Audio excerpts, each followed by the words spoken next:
오늘 저랑 이제 사무엘상 32번째 살펴보시는 시간입니다.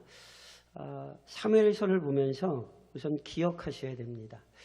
하나님께서는 사무엘을 통해 이스라엘의 첫 번째 왕 사울을 주셨죠. 백성들은, 이스라엘 백성들은요, 마치 우상을 섬기는 것처럼, 그리고 어리석고 미련한 의도로 왕을 구했어요. 그런데 하나님은 자기 백성이 어리석게 구했다 할지라도 그들의 요구를 응답하시되 하나님의 선하신 뜻을 이루기 위해 응답하셨어요. 이걸 잊으시면 안 돼요. 그래서 이미 모세의 율법에 알려주신 대로 이스라엘을 이방 민족의 손에서 건지시고 올바른 길로 인도하시려고 왕을 허락하신 거죠. 그런데 사울은 이와 같은 하나님의 선하신 뜻에 실은 응답하지를 못했어요. 그래서 이미 저랑 살펴보셨어요. 이스라엘과 블레셋이 전쟁이 벌어졌을 때 저희가 구체적으로 어떤 내용인지는 실은 알 수는 없지만 반드시 제사장인 사무엘이 수행해야 되는 일을 사울이 해버렸지요. 그래서 이미 하나님께서 어떻게 심판의 말씀을 선언하셨냐면 사무엘이 사울에게 이르되 왕이 망령되이 행하였도다. 실수가 아니에요. 망령되이 행했어요. 하나님 보시기에 악하게 행했다는 거예요. 왕이 왕의 하나님 여호와께서 왕에게 내리신 명령을 지키지 아니하였도다. 그리하였더라면, 하나님의 명령을 지켰더라면 여호와께서 이스라엘 위에 왕의 나라를 영원히 세우셨을 것이거늘 지금은 왕의 나라가 길지 못할 것이라. 여호와께서 왕에게 명령하신 바를 왕이 지키지 아니하였으므로 여호와께서 그의 마음에 맞는 사람을 구하여 여호와께서 그를 그의 백성의 지도자로 삼으셨느니라 하고, 이 사건 속에서 제가 이렇게 설명드렸잖아요. 아이고, 실수 한 번 한 거 가지고 하나님 너무 심하신 거 아니야? 이렇게 생각하시면 안 된다라고 말씀을 드렸죠. 이미 사울의 모습이 영적으로 심히 부패하고 무능하다는 사실을 성경은 계속해서 보여주고 있었잖아요. 그래서 저랑도 얼마나 성경이 사울을 부정적으로 묘사하고 있는지 실은 계속 살펴보셨죠. 그리고 결국 하나님의 이 선언이 틀리지 않았다는 사실을 우리가 잘 아는 사무엘상 15장 사건, 즉 아말렉과의 전쟁에서 실은 확인하게 되는 거예요. 지난 시간에 설명드렸듯이 하나님께서 사울에게 아말렉 진멸을 명령하신 것은요, 사울에게 기회를 주신 거예요. 사울이 하나님의 뜻대로 왕으로 세워졌으니 너는 하나님의 뜻, 나의 뜻대로 행해야 된다. 그 사실을 기억시키시면서 가서 아말렉을 진멸하라고. 그러니까 사울이 어리석고 미련해도 하나님은 다시 사울이 하나님의 뜻대로 순종할 수 있는 기회를 주신 거라니까요. 그런데 역시 사울은 하나님의 뜻대로 순종한 게 아니라 자기 마음대로 행동했지요. 그래서 저랑 그 15장 11절을 다시 한번 저랑 한번 같이 읽어보실까요? 사울이 얼마나 어리석게 행동했던지 하나님이 11절입니다. 11절 저랑 같이 한번 읽으실까요? 11절입니다. 같이 읽겠습니다. 내가 사울을 왕으로 세운 것을 후회하노니 그가 돌이켜서 나를 따르지 아니하며 내 명령을 행하지 아니하였음이니라 하신지라. 사무엘이 근심하여 온 밤을 여호와께 부르짖으니라. 자, 이 구절 잘 이해하셔야 된다고 제가 말씀드렸죠. 하나님이 우리처럼 실수하는 분이라고 생각을 하시면 안 돼요. 아이고, 내가 사울을 왕으로 세워놨더니 아이고, 이놈이 그냥 내 말을 안 듣네. 아이고, 내가 예전에 괜히 그랬지. 이 구절을 이런 식으로 이해하시면 절대로 안 됩니다. 하나님께서 사울을 왕으로 세운 것을 후회하신다는 말씀은 사울이 얼마나 끔찍한 일을 행했는가를 성경이 이런 방식으로 표현한 거예요. 하나님의 명령을 따르지 아니하고 하나님의 말씀에 순종하지 않은 것은요, 정말로 하나님 보시기에 심히 패역한 일이었다고요. 그 사실을, 그래서 아말렉과의 전쟁이 오히려 이미 하나님께서 내리신 결정이 섣부르거나 잘못된 결정이 아니라 이미 사울의 영적인 상태를 정확히 아시는 하나님만이 내리실 수 있는 결정이었다는 사실을 오히려 우리에게 확인시켜 주는 거예요. 심지어 오늘 저랑 아까 시작할 때 읽으셨던 본문 12절에 있는 것처럼 사울이 심지어 어떤 일을 했어요? 자기를 위해 기념비를 세워요. 하나님께서 아말렉 진멸을 명령하시고 하나님께서 주시는 은혜로 그 전쟁을 승리했는데 사울은 하나님께서 도와주셨다는 사실 또는 하나님의 뜻이 이루어졌다는 사실, 이런 거는 전혀 생각 안 해요. 누구 자랑하고 있어요? 자기를 자랑하고 있어요. 제가 계속해서 말씀드린 것처럼 사울은 정말 영적으로 무지해요. 하나님도 모르고 자기의 상태도 몰라요. 그래서 저랑 13절을 보시겠어요? 오늘도 어떤 장면으로부터 이미 본문이 시작되냐면, 자, 저랑 13절을 같이 한번 읽겠습니다. 13절입니다. 사무엘이 사울에게 이른즉 사울이 그에게 이르되 원하건대 당신은 여호와께 복을 받으소서. 내가 여호와의 명령을 행하였나이다 하니. 자, 사울이요 하나님의 말씀에 불순종했어요. 하나님은 이미 사울의 마음도 아시고 그가 어떤 방향으로 가고 있는지도 아신단 말이에요. 그래서 그 밤에 하나님께서 사무엘에게 나타나셔서 내가 사울을 왕으로 삼은 것을 후회한다. 그러니까 사울이 얼마나 끔찍한 일을 저질렀는지를 알려주셨다고요.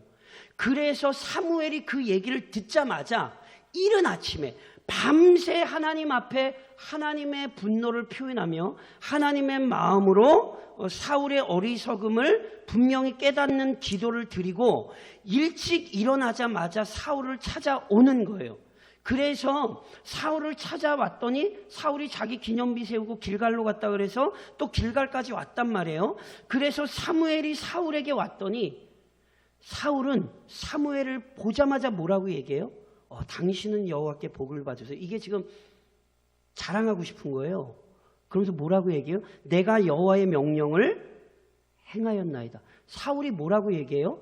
내가 여호와의 명령을 행했다고. 맞습니까? 틀립니까? 틀리잖아요. 그러니까 이걸 지금 잘 보셔야 된다니까요. 죄의 무서움은 내가 죄를 짓고 있는데도 그게 죄인지를 못 깨닫는 거예요. 누누이 말씀드리는 것처럼 우리는 자꾸 그 신앙의 원리를 좀 혼동하는 경향이 있어요. 영적으로 가장 교만한 상태는 자기의 허물과 어리석은 연약함이 보이지 않는 거예요. 정말로 살아있는 성도의 상태는 자신의 믿음의 신앙의 부족함을 볼 줄 알아요. 그런데 영적으로 죽어있는 사람은 자기가 죄를 져도 그게 죄가 죄인지를 몰라요. 아말렉을 진멸하라는 명령은 말씀드렸듯이 단순히 한 민족을 심판하는 문제가 아니에요. 아말렉은 이스라엘 백성이 광야에서 나올 때에 이스라엘 백성이 애굽에서 나올 때에 가장 먼저 그 앞길을 막은 자들로서 하나님의 구원 사역을 대적하는 죄를 상징하는 민족이라고요. 그래서 하나님이 심지어 내가 아말렉과 대대에 싸우겠다. 무슨 한 민족이 하나님과 대대에 싸울 수 있는 민족이 어디 있어요? 아말렉은 죄의 세력을 상징하는 거라니까. 그러니까 아말렉을 진멸하라는 건 하나님이 얼마나 죄를 미워하시는지를 아주 정확히 나타내신 거예요. 게다가 이 전쟁은 헤렘 말씀드렸죠. 모든 것을 다 진멸시켜야 돼요. 여리고성 전쟁에서 드러났던 것처럼 어떤 것도 건드리면 안 된다고요. 그래서 이미 이스라엘 백성은 여리고성 전쟁을 통해 헤렘 전쟁에서 무언가를 건드리면 큰일 난다는 사실을 배웠단 말이에요. 그런데 사울이 그 헤렘에 그 모든 것이 진노의 대상이 되어 있어서 철저히 진멸해야 되는 속에서 남겼잖아요. 아간처럼 취했잖아요. 이거 잘못됐잖아요. 근데 이걸 잘못했다는 걸 알아요? 몰라요? 모른다니까. 지금 사울은 진짜 몰라요. 그러니까 영적 무지가 얼마나 무서운지를 보셔야 돼요. 그래서 사무엘이 다시 사울의 죄를 이렇게 깨닫게 하는 거예요. 저랑 14절 한 절만 14절 같이 한번 읽을까요? 사무엘이 너무 못 깨달으니까 사울이 좀 깨달으라고 이렇게 얘기를 하는 거예요. 14절입니다. 같이 읽겠습니다. 사무엘이 이르되 그러면 내 귀에 들려오는 이 양의 소리와 내게 들리는 소의 소리는 어찌 됨이니까 하니라. 사울이 불순종했다는 사실을 숨길 수가 없어요. 왜요? 옆에서 양이 빽빽대요. 소가 음매거리고 있다니까요. 그러니까 사무엘이 사울을 좀 깨닫게 하려고 그럼 도대체 이 소리는 뭐냐고. 그러니까 이게 지금 양의 소리, 소의 소리를 얘기하는 게 아니라 사울의 둔탁한 심령을 지금 깨트리려고 하는 거예요. 그런데 그렇게 얘기하죠. 사울이 어떻게 얘기하죠? 저랑 15절을 좀 같이 읽으실까요? 15절입니다. 같이 읽겠습니다. 사울이 이르되 그것은 무리가 아말렉 사람에게서 끌어온 것인데 백성이 당신의 하나님 여호와께 제사하려 하여 양들과 소들 중에서 가장 좋은 것을 남김이요 그 외의 것은 우리가 진멸하였나이다 하는지라. 자, 사울의 답변이 아주 중요해요. 간혹 TV 보시면 아마 많이 들어보셨을 거예요. 정치인들의 화법 중에 어떤 용어가 있냐면 유체 이탈식 화법이라는 표현을 언론에서 많이 보셨죠. 들어보셨어요? 유체 이탈식 화법. 무슨 얘기죠? 내 문제인데 마치 나랑 전혀 상관없는 것처럼 다른 사람 문제인 것처럼 얘기할 때 정치인들이 이제 그런 얘기를 할 때 제가 예를 들어드리고 싶은데 그럼 또 제가 정치를 얘기하는 것 같을까 봐 뭐 뉴스에서 많이 보셨죠. 지금 사울이 딱 그래요. 자 보세요. 누가 아말렉 사람에게서 이걸 끌고 왔대요? 무리가, 백성이. 우리가 그 외의 것은 우리가 진멸하나이다. 이 표현을 합치면 어떻게 되냐면 사울은 자신은 열심히 진멸했다는 거예요. 그런데 지금 지금 자신들이 가지고 있는 거 끌어온 거는 자기가 아니라 누가 끌어왔다는 거예요? 백성이 끌어왔다니까. 자기는 잘못했다는 거예요? 안 했다는 거예요? 자기는 안 했다는 거예요. 맞습니까? 9절을 저랑 한번 읽어보시겠어요? 틀리죠. 왜요? 9절을 저랑 한번 같이 15장 9절. 이미 성경이 뭐라고 기록을 했냐면 9절입니다. 같이 읽겠습니다. 사울과 백성이 아각과 그의 양과 소의 가장 좋은 것 또는 기름진 것과 어린 양과 모든 좋은 것을 남기고 진멸하기를 즐겨 아니하고 가치 없고 하찮은 것은 진멸하니라. 누가 남겼어요? 사울과 백성이. 지금 사울의 말은 전혀 성경의 진술과 달라요. 백성들이 스스로 남긴 게 아니에요. 사울과 백성, 즉 이 악한 것을 남기는 일에 있어서 사울과 백성이 한마음이 됐어요. 그런데도 사울은 뭐라고 얘기하냐면 나는 아니고 이거 백성들이 남긴 거라고. 게다가 심지어 그 백성들이 악한 일을 행했는데 사울이 뭐라고 포장을 하냐면 이거 남긴 것도 실은 다른 것 때문에 그런 게 아니라 하나님께 좋은 것 제물을 드리려고 남긴 거라고. 지금 사울이 누구의 관점으로 얘기하는지를 잘 들으셔야 돼요. 사울은요 철저히 자기 관점으로 이 모든 사건을 해석하고 이해하고 있어요. 앞서 말씀드렸잖아요. 이게 딱 어디의 관점이냐면 사사기의 관점이라니까요. 하나님께서 사사기의 어둠을 사무엘을 통해 이미 깨트리셨잖아요. 저랑 사무엘에서 시작하면서 그 내용을 살펴보신 거예요. 엘리 제사장과 그 엘리 제사장 안에서 백성들이 심히 어두웠던 과거를 사무엘이라는 한 사람을 통해서 이미 하나님이 깨트리셨다고요. 그런데도 여전히 사울은 어떤 사람으로 그려지고 있어요? 사사시대의 영적 어두움에 가려져서 소위 사사기가 계속해서 반복했던 각자 자기 소견에 옳은 대로 행하더라. 누구 보기에 지금 잘한 거예요? 사울 보기에 잘한 거지요. 하나님의 말씀은 이미 정확히 어겼어요.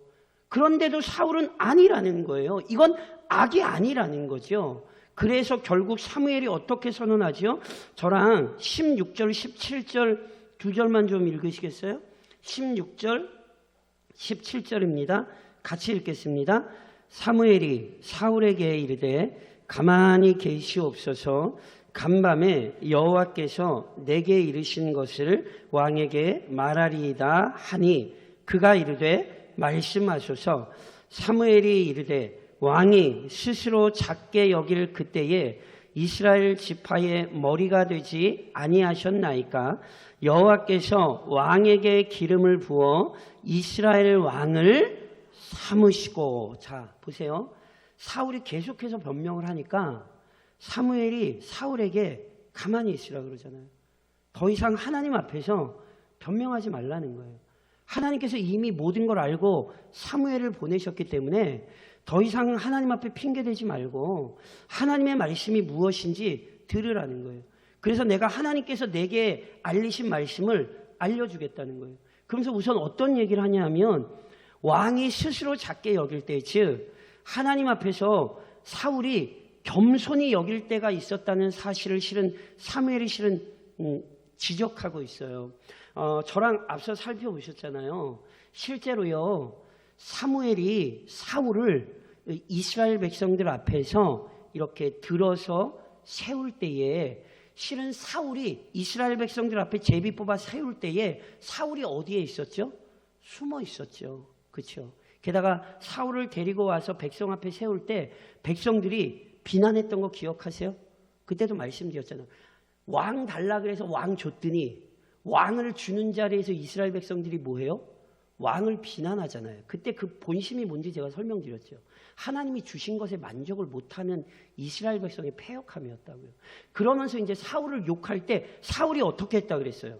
그 소리를 듣고 잠잠했어요. 그걸로 끝나지 않아요. 저랑 11장에서 어떤 사건을 살펴보셨냐면 암몬 왕 나하스가 길르한 야베스 사람들을 괴롭힐 때에 사울이 이스라엘 백성을 급하게 데리고 나가 뭐 했죠? 승리했죠.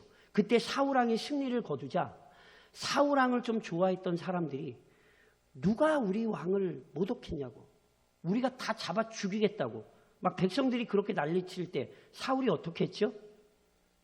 그만두라고. 이 승리를 하나님께서 주신 것이니 오늘 우리가 더 이상 사람을 죽일 수 없다. 그래서 오히려 사울이 자신을 대적했던 사람들을 죽이는 것을 말렸잖아요. 제가 그때 설명드렸죠. 사울의 긍정적인 모습은 딱 거기까지였다니까요. 실제로 사울이 어찌됐건 왕의 세움을 받을 때만 해도 하나님 앞에서 겸손한 마음도 있었고요. 실은 그 사명을 잘 감당하고자 하는 마음을 실은 품고 있었던 모습이 실은 보였어요. 근데 문제는 그 마음이 오래가지 못한 거죠. 그리고 눈의 강조에서 말씀드린 것처럼 사울의 모습이 오늘 나의 모습이 아닌가를 좀 주의 깊게 우리는 돌아봐야 돼요. 왜냐하면 우리는 선한 마음과 선한 의도를 그렇게 오래 품지를 못하거든요. 오죽하면 우리말에 작심삼일이라는 말이 있겠습니까? 그러니까 우리는 단지 사울을 비난하는 게 아니라 내가 사울처럼 이렇게 마음이 너무 쉽게 변하는 게 아닌가, 내 신앙이 사울처럼 너무 쉽게 무너지는 게 아닌가, 실은 우리는 점검해야 하는 거죠. 그러면서 연이어 사무엘이 이렇게 얘기해요. 저랑 18절 19절을 좀 같이 읽을까요? 18절 19절입니다. 같이 읽겠습니다. 또 여호와께서 왕을 길로 보내시며 이르시기를 가서 죄인 아말렉 사람을 진멸하되 다 없어지기까지 치라 하셨거늘 어찌하여 왕이 여호와의 목소리를 청종하지 아니하고 탈취하기에만 급하여 여호와께서 악하게 여기시는 일을 행하였나이까? 자, 보세요. 사무엘이 우선 사울에게 뭘 기억시키냐면 왕이 선한 마음을 너무 빨리 잃어버렸다고. 하나님 앞에 겸손한 태도, 백성들 앞에 진짜 신실한 왕의 모습을 지켰어야 되는데 왕이 그 모습을 지키지 못했다고. 이렇게 얘기하면 더 나아가 무엇보다 하나님께서 진멸하라고 하신 명령 하나님의 그 분명한 하나님의 명령을 왕이 어겼습니다. 얘기하면서 보세요. 사울은 나는 안 어기고 백성들이 어겼다 이렇게 얘기했잖아요. 근데 하나님께서 사무엘을 통해 분명히 뭐라고 표현하시냐면 왕이 여호와의 목소리를 청종하지 아니하고 탈취하기에만 급하여. 사울의 본심이 뭐였다는 거예요? 탐욕이었다는 거예요. 그러니까 백성들이 하고 나는 안 했다. 아니요. 사울은 이미 그 마음에 탐욕이 가득 차 있었어요. 그래서 그 재물을 취하고자 악악도 남기고 좋은 것도 남겼다는 거예요. 그러니까 보세요. 우리 마음에 항상 문제는 탐심이에요. 욕심이에요. 분명히 성도로서 갖지 말아야 하는 악한 욕망이 우리 안에 없는가 보셔야 된다니까요. 순식간에 우리의 마음에 탐심 또는 악한 마음들이 자리 잡을 수 있다는 사실을 사울의 모습 속에서 배우셔야 돼요. 물론 사울은 끝까지 변명해요. 저랑 20절, 21절 같이 한번 읽으실까요? 똑같은 얘기인데 사울은 또 이렇게 반복해요. 자, 20절, 21절 같이 읽겠습니다. 같이 시작. 사울이 사무엘에게 이르되 나는 실로 여호와의 목소리를 청종하여 여호와께서 보내신 길로 가서 아말렉 왕 아각을 끌어왔고 아말렉 사람을 진멸하였으나 다만 백성이 그 마땅히 멸할 것 중에서 가장 좋은 것으로 길갈에서 당신의 하나님 여호와께 제사하려고 양과 소를 끌고 왔나이다 하는지라. 보세요. 사울의 변명은 똑같아요. 사무엘이 충고하지만 사울은 자기의 마음을 돌아볼 생각을 안 하는 거예요. 특별히 여기 중요한 단어 중에 하나가 길갈이에요.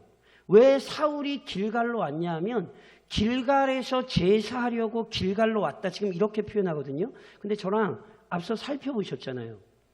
길갈이 어떤 곳이었어요?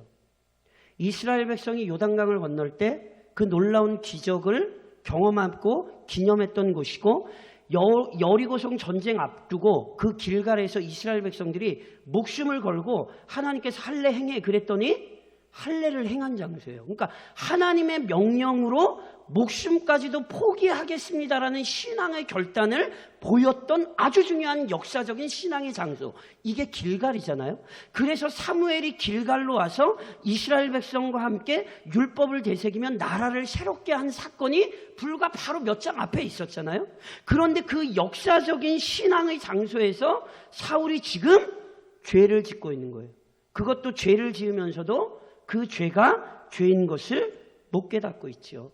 다시 한번 말씀드리지만 성경은 영적 어두움을 지금 설명하는 거라니까요. 그래서 제가 조금 쉽게 설명드릴까요?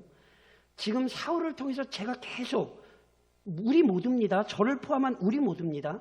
계속해서 우리의 영적인 상태를 돌아봐야 한다라고 말씀을 드리는데 설교하는 저부터 제 영적인 상황을 돌아보지 못하면 그게 사울이에요.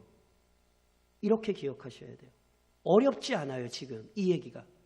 계속해서 본문이 우리에게 그걸 가르치고 사무엘이 계속해서 얘기하는데도 사울 그랬네. 사울 나쁜 사람이네. 이렇게만 들으시고 혹시 내 마음에 겸손이 없어진 것 아니야?